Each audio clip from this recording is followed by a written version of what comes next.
Kodėl norite dirbti mūsų įmonėje? Nes turit laisvą poziciją ir kavos aparatas atrodo padorus.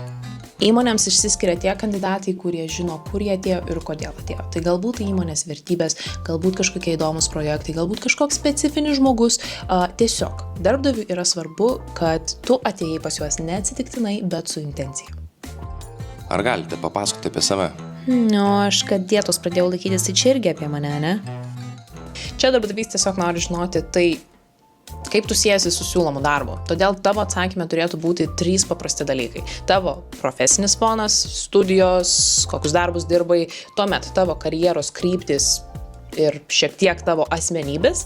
Ir tada 3 punktas apjungia 1 ir 2, tiesiog turi nurodyti, kaip tie tavo pasakyti dalykai siejasi su dabar siūlomu darbu.